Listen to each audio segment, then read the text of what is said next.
From the unexplained to the mundane, come join us on a journey to the fringe. Hello and welcome to Journey to the Fringe, giving you the background on weird things people don't talk about much. We are your podcast hosts, Taylor and Chelsea, here today doing a look into, Chelsea, I don't want to say asshole of the UFO community because I don't know at this point if I would consider this an asshole of the UFO community, but it's a person in the UFO community. That is one astronaut by the name of Edgar Mitchell. Okay. Now, this is going to be a two-part episode. The first part, we're going to look at his career before getting into UFOs. And then the next episode is going to be from that point onwards. Chelsea, how familiar are you with Edgar Mitchell? Only kind of, sort of. I don't know a whole lot about him. I'm sure in all my years of listening to things that I've listened to things about him. Well, you've probably heard him too, in fact. I'm pretty sure I have, but there's nothing that I can actually fully recall of him saying. But I do know of him. I know he's an astronaut that talks about UFOs, but I can't quote anything that he's been saying. I think he's come up like 4 or 5 times in episodes for us, but it's always just like passing remarks, and he's used as a buttress, a support for your position to say like, look, even this astronaut believes it. So surely I was going to say that makes too. sense. Yeah, I was going to say that too. I'm sure there's a lot of assholes in the UFO community even using him to reference stuff that they're talking about. I'm sure of if they're an astronaut. And in fact, the most recent episode I think he came up in was the Stephen Greer episodes where he had to come out and condemn what Stephen Greer was saying about him. Right, yes, I remember that now. Good old Stephen Greer. Yeah. I hate him. Oh god, he's an awful human being. Such an asshole. But because he does come up in passing in that way, and he's used to support, and it's basically like saying, like, if this astronaut can believe these things, then surely there's implications for it. He learned these things while he was doing that. What he did in space supports what I'm talking about. Something along those lines has to be there. Even if you say this astronaut believes in UFOs, I mean, there's a couple of them that believe in UFOs. Even if you put that out, like this astronaut believes in UFOs, there's a little bit of credence to that for the mere fact that they've stepped foot in space. Exactly. No, there's implications that it has something to do with their career, is there not? There is, yeah, because they've been in space, so they too are an alien. Okay. They know about Not quite what I was going to do. I was going to say that they saw something while they were in space, or something connected them to it. Both those things can be right. My personal theory, which we'll likely talk about more later, because astronauts are kind of like professional athletes in that their actual career ends fairly early on that end, they end up retiring early and getting a lot of time for hobbies. But let's not lead that away from what we're going to be talking about. Let's talk about what you're talking about, then. Let's talk about Edgar Mitchell. Let's do it. Yeah. I do have to spoil this now. Edgar, unfortunately, is dead. I believe he died in 2016. He lived a long, happy life, though, so don't worry too much about that. Edgar Mitchell was born on September 17th, 1930, Hereford, Texas. He came from a ranching family that moved him to New Mexico during the Depression and considered Artesia, New Mexico, which is near Roswell, his hometown. He first learned to fly, and this is very much so something that can't happen in these generations anymore, when he was 13. It's just not something that's an opportunity for everybody anymore. He received his first private pilot license at 16, was active in the Boy Scouts of America, where he achieved its second highest rank, Life Scout. So you know he's not a liar. Yeah. It also makes me concerned for his safety, because a lot of controversies probably going around back then in the Boy Scouts. Well, no, they weren't out yet. He was also a member of I was thinking of cutting this out, but just because of the implications of it in the conspiracy community, I had to keep it in. He was a member of the Demolay International, part of the Masonic fraternity, and was inducted into its Hall of Fame. Mitchell was a member of Artesia Lodge number 29 in New Mexico. He received a Bachelor of Science degree in the Industrial Management from Carnegie Institute of Technology in 1952, where he was a member of Kappa Sigma fraternity. The same year, He entered the United States Navy and completed basic training at San Diego Recruit Depot. While on active duty in the Navy, he earned a second bachelor's degree in aeronautical engineering from the U.S. Naval Postgraduate School in 1961 and a doctorate of science degree in aeronautics and astronautics from MIT in 1964. I wouldn't normally get too much into the personal life, but this weirdly comes up in the second half. Okay, I'll try my best. He's had multiple marriages. First, married to Louise Randall from 1951 to 1972. They get divorced. He marries Anita Rettig in 1973, and then they get divorced in 84, and he ends up having an affair and marrying a Playboy model, Sheila Ledbetter. Okay. He lives a very promiscuous life, I think, to say the least there. Yeah, no, that's the exact word I was just going to use. When it comes to flying, he has a pretty good career. In May of 53, after completing instructing at the Officer Candidate School at Newport, Rhode Island, Mitchell was commissioned an ensign. He completed flight training in July of 1954.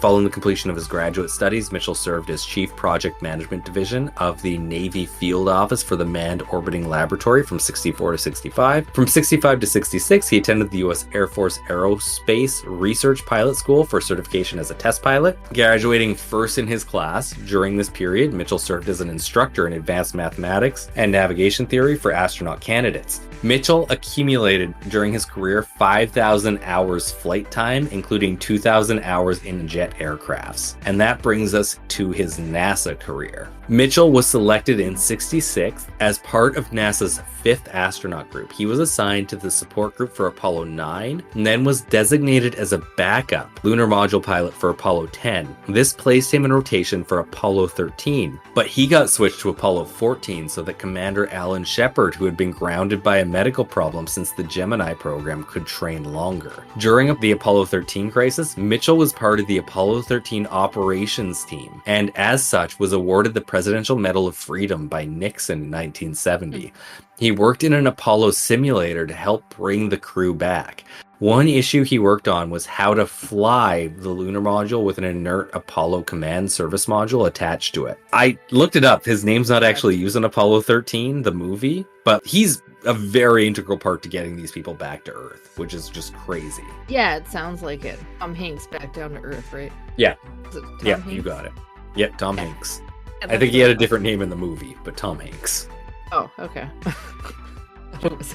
He then went on to serve as the lunar module pilot on Apollo 14, landing with Shepard aboard the lunar module Antares on February 5th, 1971 in the hilly uplands of Fra Mauro Highlands region of the moon. They stayed on the moon for 33 hours, deployed and activated lunar surface scientific equipment and experiments, and collected over 100 pounds of lunar samples for return to Earth. Other Apollo 14 achievements include only use of the mobile equipment transporter, first successful use of the color television with a new Vidicon tube, longest distance traversed on foot on the lunar surface, or just payload placed in lunar orbit, first use of the shortened lunar orbit rendezvous technique, and first extensive orbital science period conducted during CSM solo operations. Chelsea, this one's also incredibly famous. This is the one where they went golfing on the moon.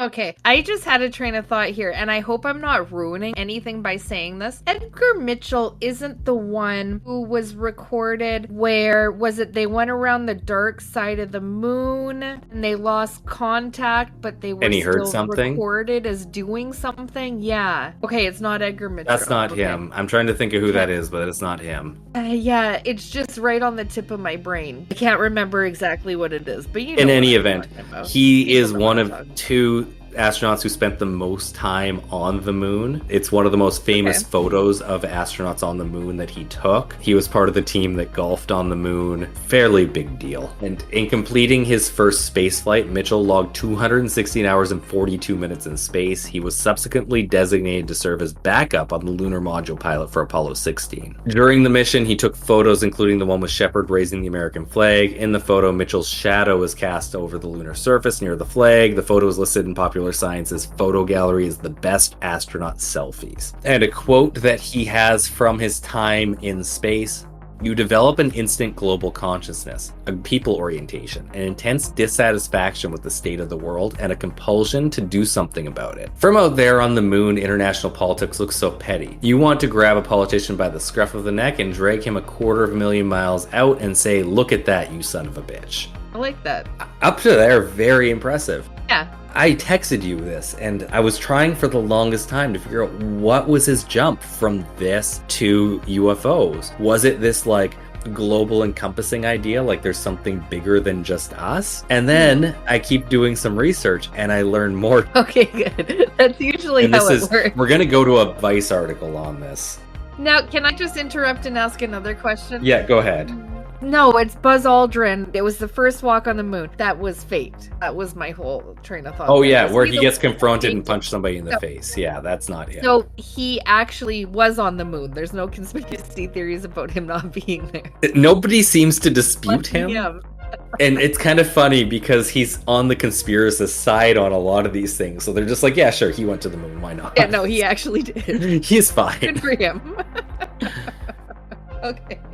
I found an article on Vice, and it's called "The Moonwalking Alien Hunting Psychic Astronaut Who Got Sued by NASA." It's by Alex nice. Pasternak from May 14th, 2016.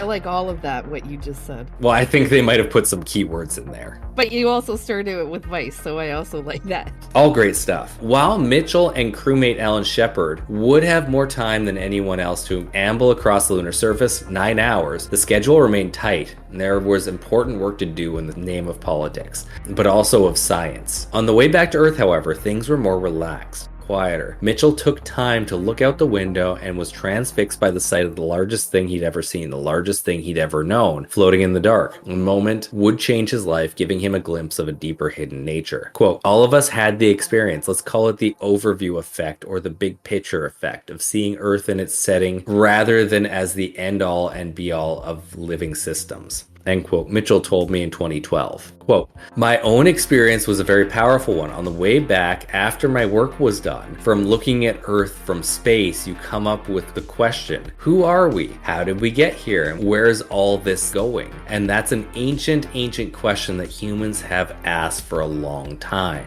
My experience was to realize that perhaps our science is wrong at answering these questions, and perhaps our religious cosmologies are archaic and flawed. And given that now we are an extraterrestrial civilization ourselves, we need to re-ask these questions and do a lot more work to find the answers." End quote. But more so than other astronauts, Mitchell's brief trip to outer space led to a lifelong exploration of inner space and an entire universe of unexplained phenomena. Continuing an unauthorized ESP experiment he began in the command module during his trip back to Earth, Mitchell became a connoisseur of parapsychology, conferring with mystic healers and psychics like Uri Geller. Oh no. Later, he would examine allegations of alien visits to Earth and claim that governments around the world had sought to cover up the truth about UFOs. It just so happened that Mitchell spent much of his adolescence in Artesia near Roswell and was a teenager in July of 1947 when the famous UFO crash happened there. He had spoken with people in the government who confirmed his suspicions but confessed he had no hard proof. What evidence there was enough for him, he said, and anyway, typical scientific proof could only go so far, he seemed to argue. So much about the universe remained mysterious and deserved continuous, even highly speculative exploration. That was his major key, a theme that emerged from his return trip to Earth, and the interconnected euphoria he experienced. Many, if not all astronauts report that the global perspective changes not just physically, but psychically, once they've seen Earth from space. A sublime feeling about nature and that we're just scratching the surface of it, and that most of the time it's barely seen, much less understood. Quote, "There was a sense that our presence as space travelers and the existence of the universe itself was not accidental, but that there was an intelligent process at work." End quote. He wrote in his book, The Way of the Explorer. Kevin Oshner, director of the Social Cognitive Neuroscience Laboratory at Columbia University, told Motherboard's Dave Simpson that feeling seems to be something like awe. quote, a diminished sense of self in the face of something larger and bigger than you that has existed for a longer period of time than you. It's sort of incomprehensible within the lifespan of a single person, and it has interesting transformative effects on people in the short term and long term, end quote. The feeling of seeing the Earth from space might be the quintessential idea of the sublime, an idea plumbed by the Romantics. David Morris, a professor of English at the University of Illinois and a scholar of utopian 19th century literature, compares it to the experience of the whale, the idea that, quote, nature can't quite be understood or confronted, but one looks at it with awe, end quote. The next year, he and an investor, Paul Temple, co-founded the Institute of Noetic Sciences in Northern California. Noetic means psychic sciences, basically. Now I remember where I know him from. A non-profit group dedicated to studying how beliefs, thoughts, and intentions affect the physical world. The word noetics, from the Greek, it's right here, noetikos, relates to a branch of philosophy concerned with the study of mind and intellect. Mitchell sought to usher this study into the scientific realm. He's a part of Tom DeLonge's group, isn't he? He's dead. He died right around the time that To the Stars came out, so I don't know if he ever was. I want to say there was some mention of him in our episodes that we did on To the Stars. I want to say that, but I'm not looking. I'm going to look at it while you do your talking. Okay. The Institute's website, which received a bump in traffic after its work was featured in The Lost Symbol, a novel by Dan Brown, quotes the psychologist William James prescribing the noetic quality of mystical states, which sounds like the sort of thing Mitchell experienced in space. Quote, the states of insight into depths of truth unplumbed by the discursive intellect. They are illuminations, revelations full of significance and importance, all inarticulate though they remain, and as a rule they carry them with them a curious sense of authority, end quote. Bolstered by new explorations into consciousness and the quantum underpinnings of the brain, Mitchell promulgated a theory that all action in the universe are imprinted upon a transcendent quantum hologram. The notion that the entire universe lives on a hologram has become a focus of some theoreticians, but it's not the same as quantum holography, a method in modern physics that allows researchers to image hidden objects with entangled photons. This concept he described as a giant hard disk in the sky, encoding every event and object across time and space. And Chelsea, from that article, I kind of got the impression somewhat that it was seeing everything from space again brought him to this UFO and noetics. But there's one thing within that gave the impression that it could have happened before that. It's the fact that he was carrying out a science experiment on board that got brought up with Uri Geller. Yeah. And I was like, oh, this must run deeper. This is an interview that Edgar Mitchell gave in late 2001 to a magazine called Cabinet. Okay. And this is him describing some of the things about this test. So let's just learn here. This is Edgar speaking. It happened about 3 weeks before the mission. I met some research physicists, Doctors Boyle and Maxey, who were very interested in the field and suggested to me that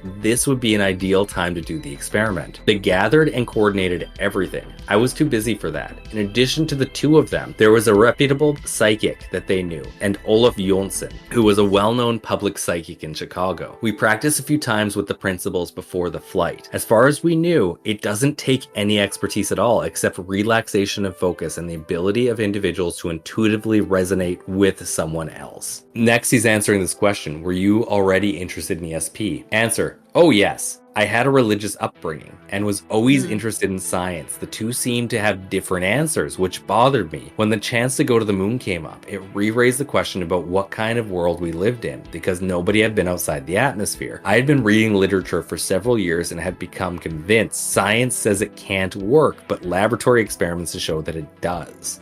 Next, he's answering this question. Why the interest in doing these experiments in space? Because no one had ever done them at those distances. The question was whether the effect fell off with distance, and the answer is no. People had thought this, but no one had ever proved it at distances of hundreds of thousands of miles. Was it difficult to hide this experiment from your colleagues? There was nothing to hide. I conducted the experiment on my own time with my friends. It was really intended to be a very personal and private experiment. We had no intentions to making it public.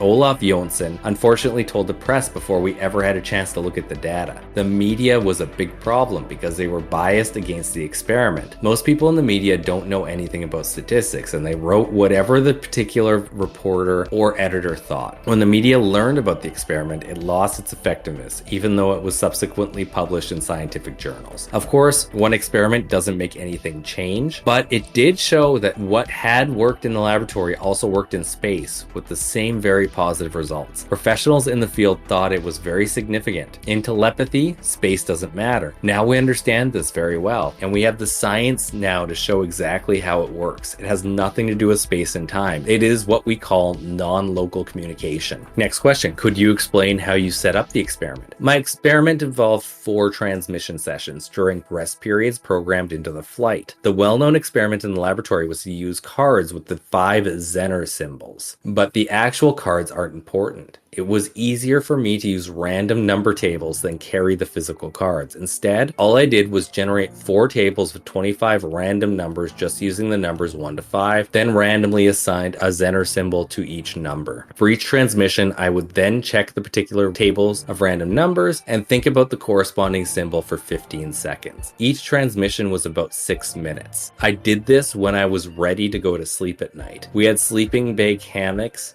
that we would put underneath the couches, and 2 of us would go to sleep in a hammock while the other one would be on watch. I would do the experiment before going to sleep in my sleeping bag. So Chelsea, do you kind of understand what the experiment was? Yeah, if he was saying that he did this on his own time and everything, and it was just his friend leaking this, how did it make it into scientific journals? It sounds like they were trying to actually come up with a scientific paper, but it got leaked before the paper actually came out. Oh, okay, I misunderstood that. Yeah, I just want to make sure too, when he's talking about transmitting, he's not talking about sending like an actual communication back to Earth about his responses. He is saying, I'm thinking these thoughts out to the void so that the psychics can hear them. Yeah, not quite the same concept of like remote viewing or ESP for that matter. He's just kind of putting it out into the universe to see who could pick it up. I'd be interested to hear his results on that. Yes, we're going to get to that, and also a few other things about it. I've actually never heard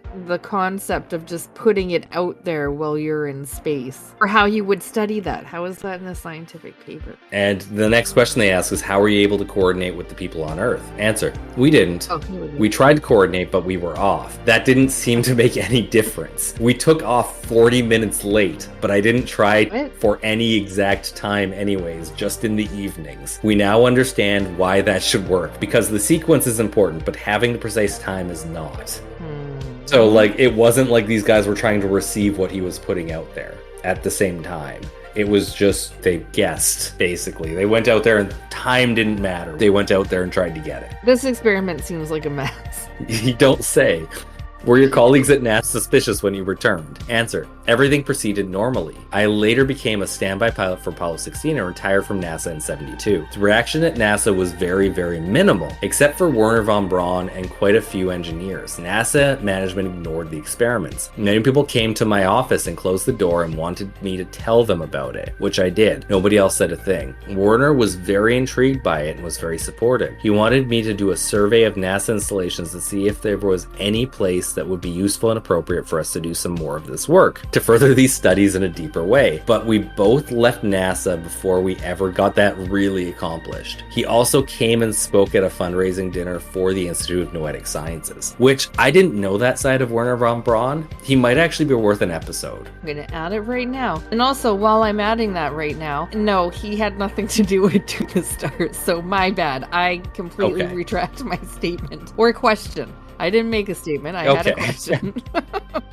Next question here. When you came back, did you become a media personality because of the experiments or because you were an astronaut who had come back from the moon? Astronaut. Answer. A certain segment of people were truly interested in questions of mind and consciousness and spiritual matters and so forth. There were really 2 constituencies, like there always has been. Next question. How did your voyage to the moon change your life? Answer. After the work was done, when we were coming home, I had time to contemplate. The spacecraft was working well. I could look out the window for 3 days and enjoy it. I had a non-local feeling that there is something here I don't understand, even though I know about galactic information, how the stars and elements were formed and so on. It felt a part of it. It was my molecules. It was real, abstract sensation. That insight set the tone for my last 30 years. I had to understand, what kind of a brain is it that allows me to experience this? So I came back and started studying the mystical traditions, Uri Geller, and the inner religious experiences of humans. Because of my epiphany in space, I have come back and spent 30 years trying to explain what mind-brain is. How did you meet Uri Geller? Answer: the gentleman who was originally doing work with Dr. Andrija Puharich called me and asked if I was interested in meeting him. Geller has been investigated many times all over the world by scientists and magicians who are trying to debunk him. You have to work with these people on their terms. You find out what their shtick is, so to speak, and you set up a science protocol. That works within the parameters and that they are comfortable with. We did not set up a controlled experiment to do teleportation, for example. We didn't really know how to do that. He didn't really answer that question, did he? Not in the least. I guess he kind of did. He asked if you wanted to meet him, but like it kind of ended weirdly there. But you did ask him if he could teleport a camera you forgot on the moon. Answer: that was really more of a joke because I was annoyed with him. We were trying to get work done. Okay, that's why he didn't answer it fully. Okay. We were trying to get work done in the laboratory and it wasn't working. And Geller said that he was good with teleportation. So I said, okay, teleport back the camera I left on the moon.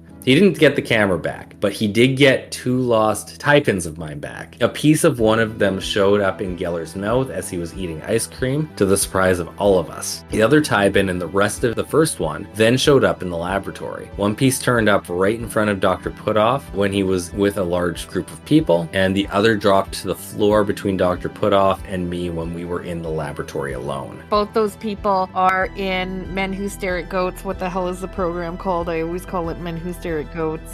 It's not Stargate. It's What is why it? do we always call it Men Who Stare at Ghosts? We did the episode. And they're both involved in Two with the Stars, which is where I'm getting some overlap here. I swear he came up in our To the Stars episode, but I couldn't search his name in there. He's definitely not in there. But I must have seen it in our research. It is... what the hell is it? I'm trying to come up with it right now before we move on because it's going to bother the shit out of me. What is it called? This one says Project Stargate? That's what I thought. Is it? But there's another one that I'm thinking. MK Ultra.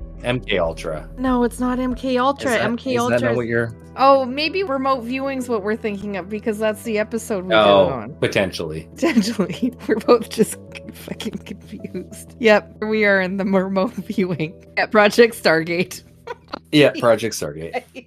Next question in this interview. What is your most important current project? Answer. My biggest project is developing further the understanding of the quantum hologram and how it works in relation to the brain. The real enigma we don't have a handle on yet is the psychokinetic effect. It has to do with intentionality in the quantum hologram, but exactly how that functions physically is not obvious to us. The perception of non-local information like ESP is easy to explain through the quantum hologram. You're just picking up information from another person. Telepathy is just information coming in. Psychokinesis, just information going out. But the material deformation of things is a little more mysterious. It takes energy to bend a ring. We can understand healing. You are a sick person, and I give you the information and your body heals itself. But how to move a ring is a different problem. The universe and the experiences within it arise from natural causes. The remainder of the problem of consciousness, that is to look for the evidence from modern science that points the way to reality. Eventually we'll be able to explain it all because it is natural, not supernatural. It's just our ignorance that causes it to seem unnatural.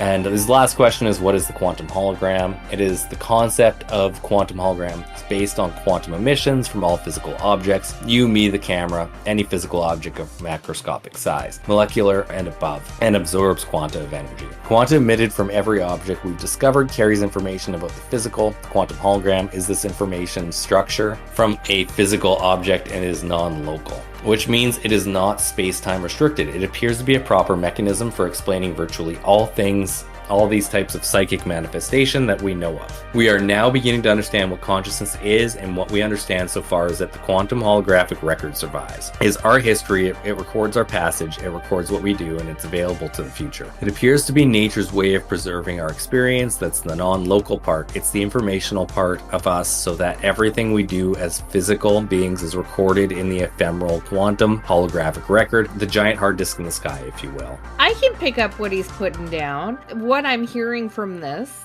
is that he's pretty interested in the topic. I especially get from the start of this that space wasn't the cataclysm that put him into it. He seemed to have a predisposition before that. Did he not?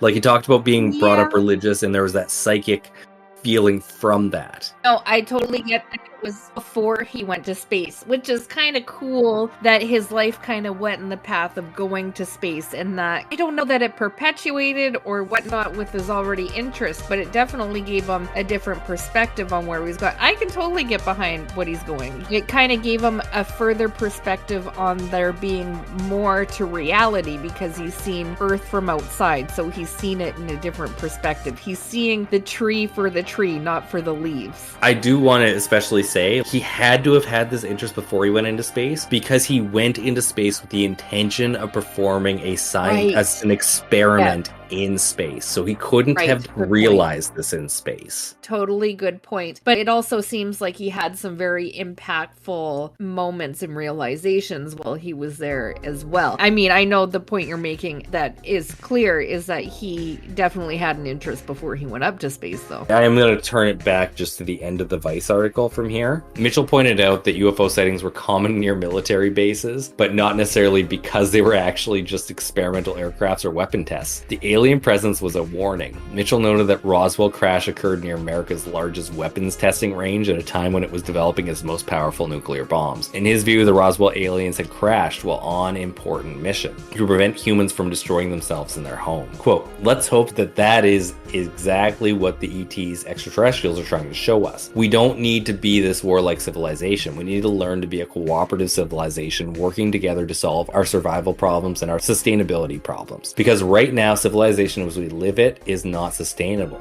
It's a question as to whether we can make it through the century or not, the way we're doing things right now. End quote, end of article. I think actually that shows that his trip to space kind of had an impact on what he perceives of things. Like, he is talking about like sustainability. Definitely, yeah. Getting along, but none of that came from his time in space.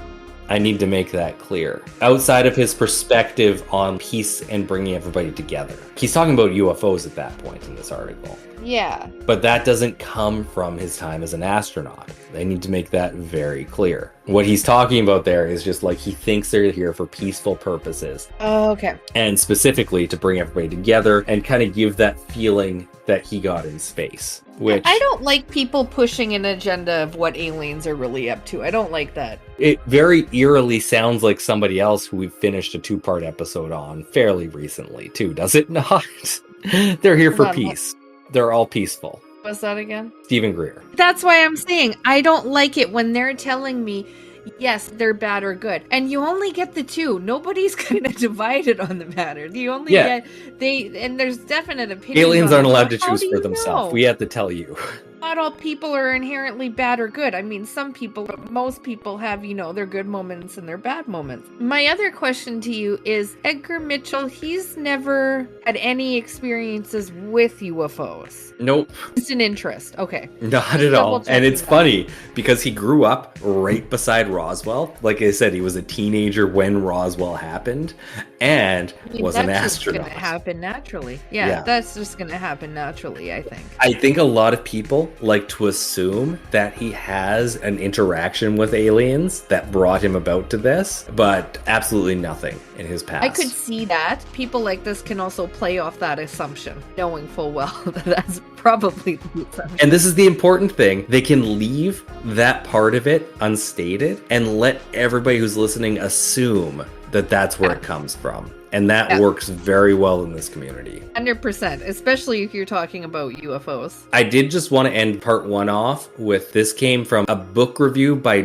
Bob Carroll. It's called The Entangled Minds of Dean Radin, where he's talking about the experiment that Edgar Mitchell did in space. Okay, good. So I just kind of want to talk about it. Somebody Like actually that. looking at this. It came from the Skeptics Dictionary, skeptic.com. Original news reports made it sound like there were 200 trials, leaving one to conclude that Mitchell went through his tables 8 times. There are 25 cards in the standard Zinner deck. Since there are 5 symbols of numbers in each table, chance guessing would be one of 5 or 20%. Mitchell reported that 2 subjects performed better than chance and 2 performed worse than chance. What a shock. This is what you would expect from chance. News reports indicate that the group got 51 correct, which would be a rate of 25.5%. Not bad for an individual guessing 200 times, but not statistically significant for a group of 4. No problem. Mitchell provided the New York Times with the number 3,000 to 1 as being the odds against giving the results he got. Maybe this is where Radin learned to use statistical odds as a substitute for evidence. Cutting through the gobbledygook, we find that 3,000 to 1 odds are derived by an afterthought analysis of the data that found the subject did not guess correctly. Parapsychologists call this psi missing. If you guess better than chance, that supports the psi hypothesis. If you don't guess better than chance, that also supports psi hypothesis. Psi works both ways, positive and negative. Rather than canceling each other out, they reinforce each other in what is called a psi differential response. What other scientific field would tolerate such nonsense?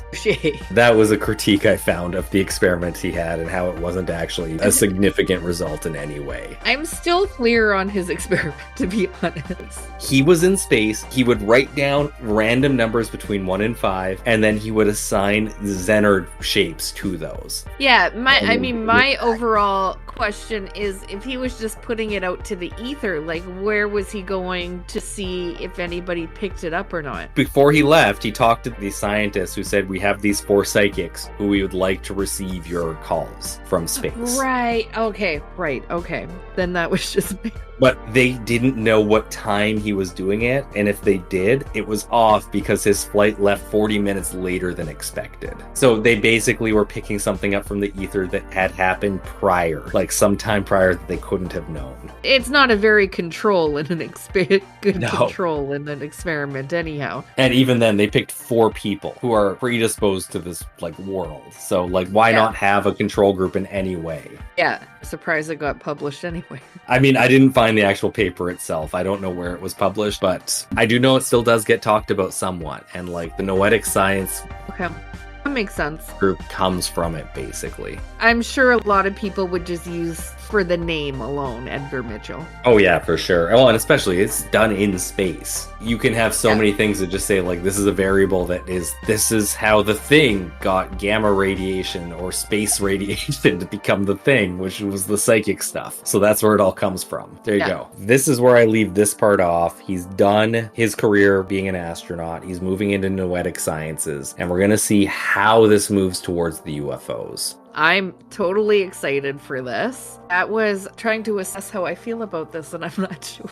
I don't think he's an asshole yet. I'm intrigued. Well, we'll see how we feel. I'm intrigued with his interest in UFOs, because I have that too. Check. Number 2, he's an astronaut. I don't have that. And then he had this like life-changing experience in space. And those are the secrets. But that's not what brought him to UFOs. I want to make that clear.